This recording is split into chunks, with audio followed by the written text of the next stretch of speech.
placer tenerte en Sevilla de nuevo, otro año más y Sí. con otra novela, además con una novela como esta que además a mí me tiene, la verdad que muy impresionada porque yo no conocía la historia de esta mujer, como le pasará a muchísima gente. Pero empezamos, antes de hablar de la novela en sí. Yo creo que tus novelas siempre están llenas de mujeres increíbles, Sí. de personajes femeninos que sufren mucho, que aman mucho, que lo pasan mal. Entonces, si miramos así las novelas que has escrito hasta ahora, claro, yo percibo eso, que a ti te gusta especialmente poner la mirada en esos personajes femeninos antes que en los masculinos, porque son grandes protagonistas. Pues fíjate, yo creo que ya hemos hablado de esto tú y yo, como llevamos tantos años, alguna vez. Yo voy buscando historias impresionantes, o sea, historias que me impacten, que diga, madre mía, qué historia, cómo es posible que no la conociéramos. Y da la casualidad que están protagonizadas por mujeres, rodeados por muchos personajes masculinos. Pero no es algo premeditado, no es que yo vaya buscando historias de mujeres porque las quiero devolver a la vida o porque quiero conocer su historia. No, yo voy buscando buenas historias.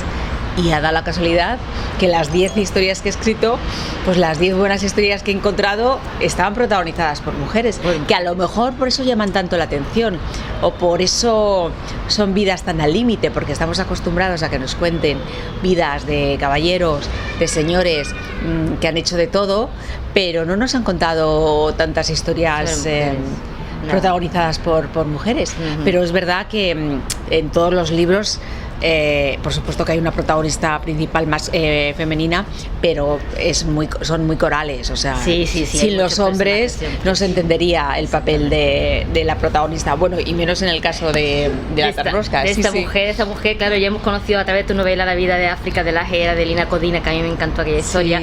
Existieron realmente. Ahora te centras en María, si lo digo bien, María Nikolaevna Rourke, condesa de Tarnowska. Exactamente. Vale. ¿Cómo llegas a conocer la existencia de esta mujer? Pues mira, por casualidad, porque fui a Venecia a ver a un amigo que vivía allí y me llevó al Palacio Mauro Gonato, que fue el lugar del crimen hace más de un siglo, el 4 de septiembre de 1907, y que hoy lo han convertido en un hotel, el Hotel a la Venecia, cuyo bar lleva el nombre de Tarnowska, el bar Tarnowska, y donde el cóctel más pedido y solicitado y más bebido es el cóctel Tarnowska, que es bastante fuertecito, por cierto, me han dicho. Y el bar lo han convertido en un templo casi dedicado a la condesa Tarnowska, con fotos suyas. Los artistas locales han hecho obras de arte sobre ella. Hay fotos de sus amantes, hay fotos de la víctima, hay recortes de todo lo que salió publicado de la época, no solo en la prensa italiana, sino en pues el New York Times, bueno, en toda la prensa, porque fue el primer gran juicio mediático de la historia. Y mi amigo me dijo, terminarás escribiendo una novela sobre la Tarnowska, no sé cuándo lo harás, porque esto fue antes de la pandemia. Y dije, pues quizás sí. Empecé a investigarla, empecé a leer más sobre ella y me enganchó. Dije, bueno, esto lo tengo que escribir como sea, porque es que parecía más un personaje de ficción que un personaje real. Sí, te hacemos un poquito a su vida, te das cuenta de que le pasó muchísimas cosas y todas como muy... Sí, todo, mucha intriga, mucha pasión, mucho amor, mucho odio, muchos celos, mucho sexo, mucho crimen, mucho, pues todo lo que asola. Es que es un tratado de psicología. O sea, la condesa maldita es un tratado, y ella misma, la condesa Tarnowska, es un tratado de psicología de todos los asuntos que asolan a la condición humana, buenos y malos. Ella procedía de Rusia, ¿era rusa? Sí, hoy sería ucraniana. Exactamente. Pero sí, era Rusia, era miembro de una de las familias más importantes de la alta sociedad de Rusia, muy cercana además a la corte zarista.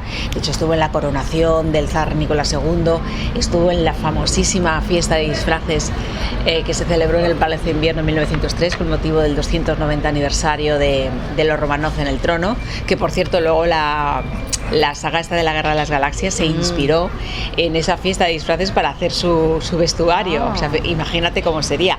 Aquello fue un escándalo. O sea, ella era una celebridad, ella era muy admirada, ella no se perdía una en los salones de baile y en las fiestas más exclusivas de Kiev, de San Petersburgo, de Moscú, bueno, y por supuesto de París, de Viena, porque bueno, la aristocracia europea era así. Por todos lados. Ella se casó muy joven con Vasily Tarnowska, fue un hombre que la introdujo así como en unas zonas oscuras, ¿no? Era un crápula, era un mujeriego, era un vividor. Y la verdad es que se casó muy jovencita, a los 16 años huyó de la casa familiar para huir de la autoridad paterna. Y eligió tenía cientos, centenares de pretendientes porque era muy bella, era muy guapa, era muy atractiva, ya había dado buena muestra de su poder de seducción, y eligió al que el padre no podía ni ver, que era el conde Tarnowski, que de ahí le viene su nombre, la condesa Tarnowska. Y es que ni siquiera había sido, digámoslo así, biológicamente mujer, o sea, era una niña de 16 años, y fue él quien la introdujo en el mundo de las orgías, en el mundo de la prostitución, en el mundo del masoquismo, de la prostitución consentida, sí. En el mundo de las fiestas alocadas, en el mundo de las drogas. Y ella, bueno, claro, se dejaba llevar porque decía, bueno, pues esto debe ser el matrimonio y yo me debo a mi marido. En aquella época, imagínate, estamos hablando, ella nació en 1877, se casó creo que fue en el, ahora no me acuerdo, pero creo que fue en el 93 o algo así. Tanto, sí. Y claro, la situación de la mujer no tiene nada que ver con la de ahora. Y ella, bueno, pues se dejaba llevar hasta que se vio dando a luz a su primer hijo en la butaca de un baño de una habitación de un hotel, donde su marido, mientras tanto, estaba yaciendo y pasándoselo bien con sus amantes, o sea, no con una, sino con varias. Sí, sí. Y entonces ella dijo, hasta aquí hemos llegado, yo voy a dejar de ser manipulada para pasar a ser manipuladora, yo voy a dejar de ser sometida para ser yo la que someta, o sea, el poder lo voy a tener yo en mis manos y no voy a estar yo en manos de nadie. Y eso es lo que hizo, empezó a salir y empezó a disfrutar de la vida. Ella tenía, pues igual que la época estaba sedienta de revolución, ella también, y de libertad, ella quería disfrutar de la vida, no entendía por qué su marido podía hacerlo y ella no. Y además entendió que el único poder que como mujer en aquella época tenía era el poder de seducción, sin importarle sus consecuencias. Y los hombres, sin ella pedirlo por supuesto, pero los hombres, para demostrarle su amor, se batían en un duelo, unos morían, otros quedaban malheridos, otros salían de milagro vivos, se suicidaban. Su propio cuñado de 16 años se suicidó porque se enamoró de ella, y como vio que aquello era imposible, se suicidó colgándose de la ventana de la casa familiar. Y renunciaban a su riqueza, a sus títulos nobiliarios, a su familia, a su posición social, todo porque caían rendidos bajo el embrujo de la condesa, que era una especie de hechicera, pero muchas veces sin pretenderlo. Eso sí, ella disfrutaba de la situación, sobre todo porque era ella la que lo dominaba, ella era quien llevaba las riendas, y ella quien, tenía ese poder y no quería soltarlo. O sea, todos los hombres se batían, o sea, perdían los papeles por ganarse el favor de ella. El favor, porque querían también el amor y porque querrían todo lo que te puedes imaginar, claro. Bueno, después de ese matrimonio ella conoce muchos hombres, ahora hablaremos de ello, pero la víctima de esta historia es el conde Pavel Kamarovsky. Orquesta ella su asesinato cuando se iba a casar, cuando está prometida con él. Sí, ella terminó siendo acusada de instigar al asesinato de su prometido con la ayuda de sus dos amantes. En la novela se cuenta claramente, porque se plantea si la condesa realmente es víctima o verdugo, realmente es inocente o culpable. Claro que participó, pero a ver cómo te cuento esto para no hacer spoiler. Claro. Muchas veces la condesa actuaba movida por las circunstancias, o por las malas compañías, o porque no le quedaba otro remedio, o porque pensaba que al final no iba a pasar nada. Ten en cuenta que el que mató, el autor material del crimen, era un poeta. Sí. Un poeta que además tenía un problema con el alcohol y tenía un problema con el masoquismo, que por eso se enamoró tanto de la condesa Tarnowska, porque ella era una maestra en eso, ¿no? En dar placer a los hombres. Cualquier tipo de placer que fuera. Y entonces ella nunca creía, además era el mejor amigo de la víctima, del pobre Kamarovsky, era como un hijo para él, Kamarovsky era su protector, su consejero, la persona que le había ayudado a publicar sus libros. Él era el traductor ruso, el mejor traductor ruso de la obra de Charles Baudelaire. Es decir, que ella realmente nunca pensó que un poeta se iba a atrever a matar a su mejor amigo, Con lo cual dijo, bueno, pues que vaya que irá borracho, no aceptará, en cuanto le vea va a cambiar de opinión y ya está. Lo que pasa que efectivamente fue borracho porque estuvo toda la noche bebiendo grapa, pero cuando entró en el Palacio Mauro-Gonato, cuando su amigo le recibió, claro, era un amigo, le recibió con los brazos abiertos y dijo, pero hombre, tú por Venecia, qué alegría, ¿qué haces aquí? Y el otro le disparó 5 veces, alcanzándole 4 disparos en el cuerpo. Y cuando la pobre víctima dijo, pero ¿por qué has hecho esto si somos amigos? Él dijo, porque no te puedes casar con la condesa Tarnowska, porque yo la amo y ella me ama a mí. Bueno, el verbo amar lo conjugaban sobre todo los rusos de una manera muy con demasiado optimismo, digamos, ¿no?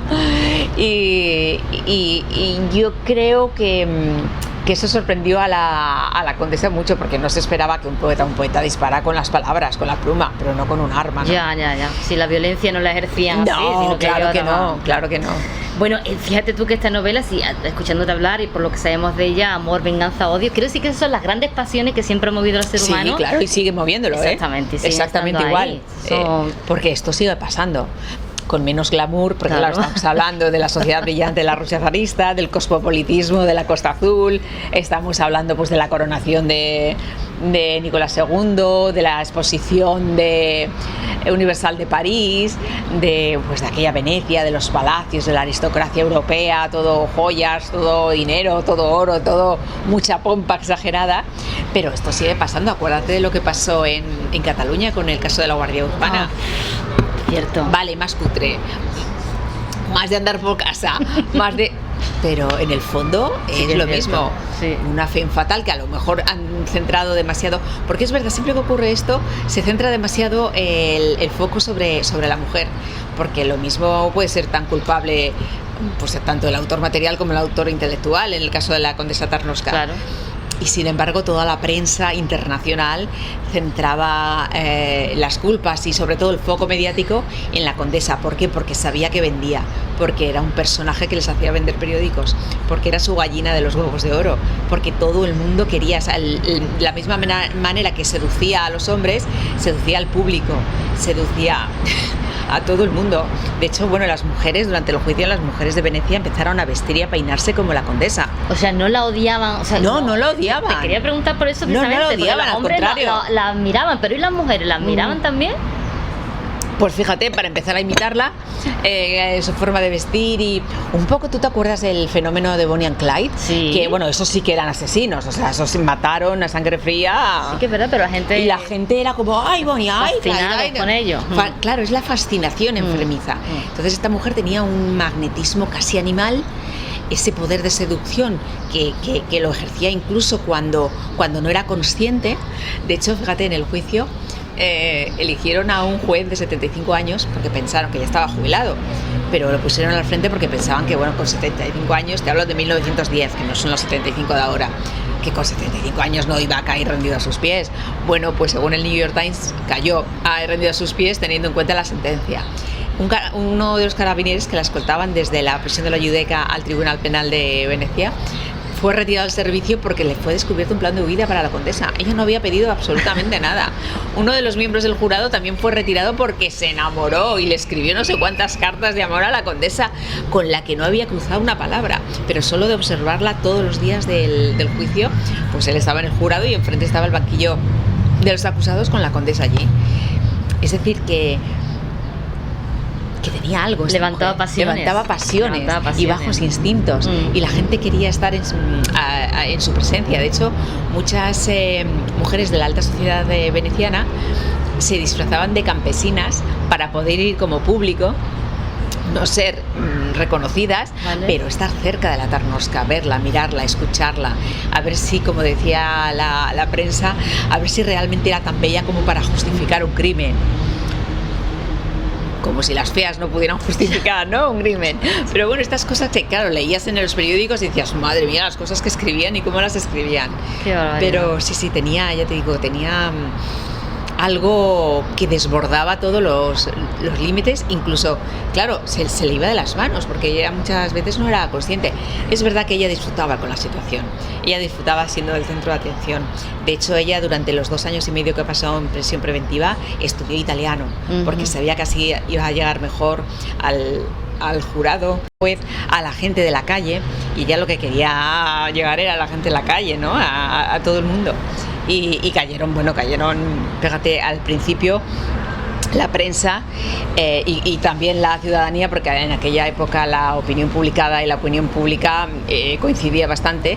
Al principio pues la llamaban la nueva Mesalina, la nueva Lucrecia Borgia, el New York Times la llamó la Circe moderna, la hechicera que convertía en cerdos a los hombres que la amaban, la nueva Cleopatra, la nueva Salomé, le gritaban a la horca, pena de muerte, asesina y tal. Y en cuanto ella declaró como acusada, que fueron 4 o 5 días, y se retiró el velo que siempre llevaba ella, porque iba completamente, has visto las fotos, ¿no? Completamente de negro, lo rompía solo con una camisa de encaje de cuello alto, que por cierto se agotó en la época. Todo el mundo llevaba, todas las mujeres. Cuando ella ya por fin se retiró el velo, se escuchó un rumor en toda la sala: ¡oh, qué bella, qué guapa, es la condesa! También es cierto que después de tanto calentamiento, en cuanto ella se retiró el velo, que lo hizo con mucha parafernalia porque sabía que era un momento importante, pues la prensa empezó a publicar: liberen a la condesa Tarnowska, no tiene culpa de nada, necesitamos amarla. La gente de la calle empezó, en la canoa que la llevaba de nuevo a la cárcel, empezó a arrojarla ramos de flores, cartas de amor, dulces, regalos, es decir, que pasó de la noche a la mañana endiosada totalmente. Bueno, y esta historia, si esta mujer es tan fascinante y tuvo esa vida, se sabe poco de ella. Quiero decir, tú has descubierto que no se ha prodigado mucho la historia de esta mujer, no se ha difundido mucho. A principios del siglo XX fue una locura, era la mujer de la que todo el mundo hablaba, era la mujer, es que era el rostro más famoso a principios del siglo XX. Incluso cuando el asesinato fue en 1907, el juicio fue en 1910, y durante décadas siguieron hablando de la condesa Tarnowska. Lo que pasa que, bueno, hoy en día ya sabes que tenemos una memoria bastante cortita, ya casi no nos acordamos de lo que pasó hace una semana o un mes, sobre todo los medios de comunicación, que como si ya no hubiese existido nada.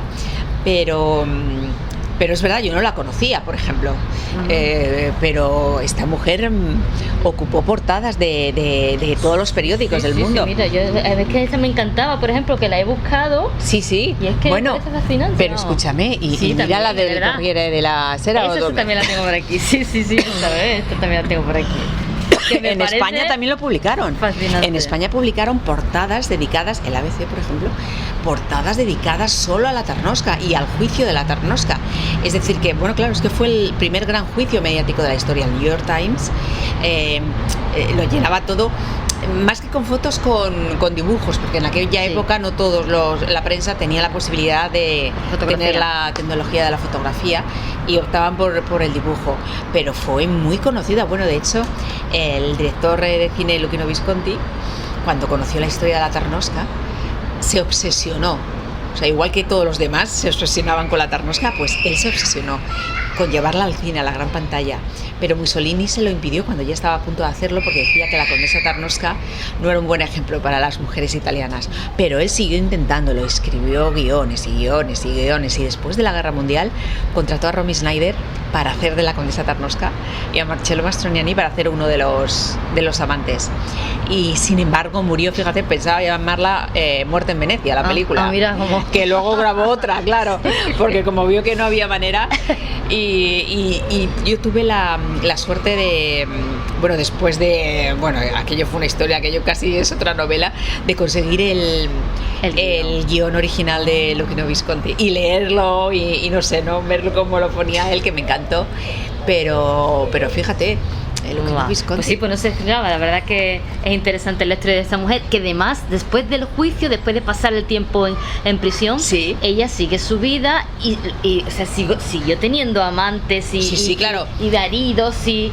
Lo único que hizo fue cambiar de nombre, porque claro, lo de Condesa Tarnowska era como si hoy dices, qué sé yo, Beyoncé. O sea, es que no podías ir a ningún sitio porque todo el mundo la conocía. Todo lo que no la conocíamos ahora, todo el mundo la conocía. Todo era escuchar la Tarnowska y todos es, uy, por Dios, y se cambió de nombre, pero no cambió de vida. No. Al final de sus días sí que se asentó un poco, se volvió a casar con Alfred de Millamer y bueno, sobrevivió todo. Sobrevivió a su marido, sobrevivió a su segundo marido, a sus amantes, a sus cómplices, a absolutamente a todos. Sí, que es verdad. Bueno, la novela no solamente te centras en el crimen y en el juicio, que del juicio ahora hablaremos, sino que tú también ahondas en su pasado un poco porque entendamos al personaje, ¿no? Claro, y sus motivaciones y su comportamiento. Claro, la novela empieza con el crimen, luego sí que con el proceso policial, y a raíz de una frase del comisario Fanelli, que es quien lleva la investigación, que dice que todo crimen tiene su historia, porque había algo en el crimen que hacía que no se lo creían, pero como una mujer como la condesa Tarnowska se va a poner a planear el asesinato de su prometido por un seguro de vida que encontraron de $500,000, cuando si se hubiese casado con él hubiese tenido millones y millones, la hubiese devuelto a la posición social de la aristocracia europea, de donde ella había sido un poco apartada por todo el escándalo del marido, del amante, del asesinato que cometió el marido contra el amante. No tenía sentido si esta mujer no necesitaba dinero, si esta mujer iba a estar mejor casada con el conde Kamarowski que con el conde muerto. Entonces él decía, para entender un crimen y para que todo case bien, hay que conocer su historia, y por eso a partir de ahí viene la segunda y la tercera parte del libro, que es la historia de la condesa, para que entendamos cómo llegó a esa situación, cuál es el pasado, el presente y y lo que fue, cómo se vio en la posición de planear el crimen. Has mencionado el guión de Visconti, imagino que la documentación ha tenido que ser compleja. En toda esa información que has conseguido de esta mujer, ¿qué es lo que más te ha sorprendido? Todo. Es que, lo que he tenido que hacer es un ejercicio concienzudo de qué es lo que dejo fuera, que fuera casi hay otra novela de todo lo que he dejado fuera.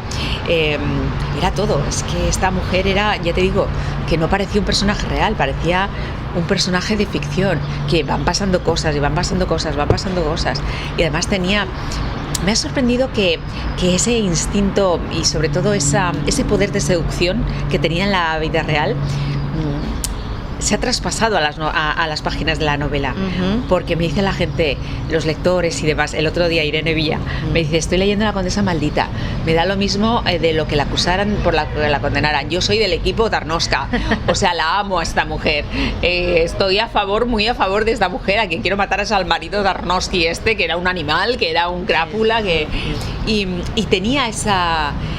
incluso a través de las páginas de un libro, y estoy segura que también a través de una obra audiovisual, tenía esa capacidad de seducir a la gente. Y tú estás leyendo el libro y estás diciendo, ay, por favor, que salga de esta, ay, por favor, que no le pase nada. Tú estás en el juicio y dices, ay, que le caiga la mínima, o que no le caiga nada, a ver si se libra, a ver si le salen bien las cosas, porque estás a favor de ella. ¿Por qué? Porque conoces su historia, porque entiendes que ni los malos son tan malos, ni los buenos son tan buenos, ni los inocentes son tan inocentes, ni los culpables son tan culpables. Y al conocer la historia de la Tarnowska te das cuenta que ella ha sido víctima antes de verdugo, si es que alguna vez fue verdugo, ya. Que yo lo dejo ahí, ¿no? Ahí lo dejamos en el aire. Has mencionado que su vida casi es más propia de la ficción que de la realidad. Hay mucha ficción en esta novela, porque al principio de la novela sí haces una advertencia. Sí, pero sobre todo para advertir al lector que hay partes noveladas, pero no me he tenido que inventar grandes cosas. A lo mejor, hombre, pues durante la coronación del zar Nicolás II, pues sí que ahí lo novelas un poquito más, pero con datos reales. O sea, no hay nada, ahí no hay nada inventado, pero sí que está novelado. La manera de escribirlo, la manera de escribir los diálogos, todo eso es la... Claro. Parte de la ficción. La parte de la ficción, claro. ¿Y cómo fue ese juicio? Porque fue 2 años y medio después de la acusación y estuvo todo ese tiempo en prisión. En prisión preventiva, pero no de cualquier manera, porque claro, era la condesa. Hasta ahí podíamos llegar. Ella tenía una celda de pago que le pagaba su padre y otros admiradores secretos que ni siquiera conocía, pero ellos le enviaban dinero y flores y dulces y de todo. Y ella tenía, vale, era una celda de la prisión, pero tenía sus sábanas de seda, sus vestidos, sus libros, sus cremas y sus aceites para el cuerpo, para la cara, para el cabello, la prensa diaria tanto nacional como internacional. Es decir, que, hombre, no voy a decir que estaba en un hotel, pero que no era una presa normal. Bueno, tenía facilidades para estar... Oye, tenía sobre todo dinero, claro. Exactamente, estaba allí estupendamente. Y en ese juicio creo que intervino muchísima gente, ¿no? Más de 250 testigos, centenares de especialistas.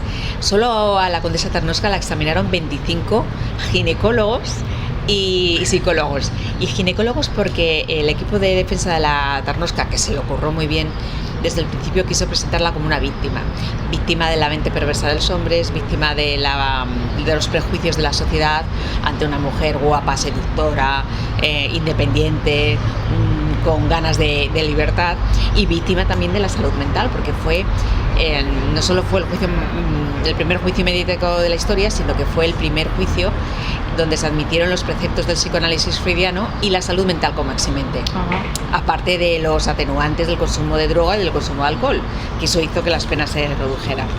Y los ginecólogos y los psicólogos la presentaron y la atestiguaron como una víctima, y así está en las actas del juicio, porque no solo tenía precedentes de locura en su rama materna, sino que los ginecólogos demostraron que cuando dio a luz se produjo un envenenamiento de su sangre, y eso afectó a su actividad mental.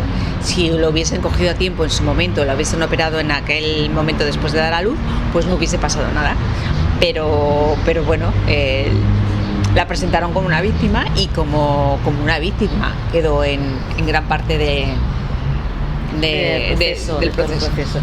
Esta vida es para llevarla al cine, a la serie, a alguna cosa. Totalmente, ¿no? A ver si tengo más suerte que Luchino Visconti, ya, ¿no? Que fue el pobre hombre, pero bueno, claro, diría, pero bueno, no me extraña que sea maldita, así que vamos, la condesa maldita no hay manera de sacarla, pero sí, yo creo que bueno, tiene unas posibilidades. Debería, pues eso, crimen, intriga, pasión, sexo, celo. No le falta nada a la historia. No le falta nada, absolutamente nada, vamos. Nada.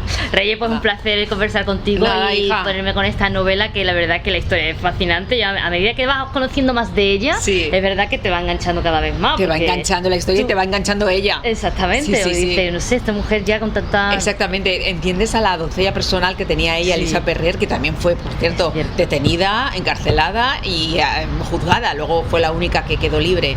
Pero la entiendes más porque era una mujer que vivía para la condesa, que tenía una dependencia hacia ella que no tenía explicación, pero que era así. Pues esperemos que verla en la tele o en el cine, cuando sea un placer. De momento vamos a leerla. Eso sí, vamos a leerla. Un placer y muchas gracias por atenderme. El placer siempre es mío hablar contigo.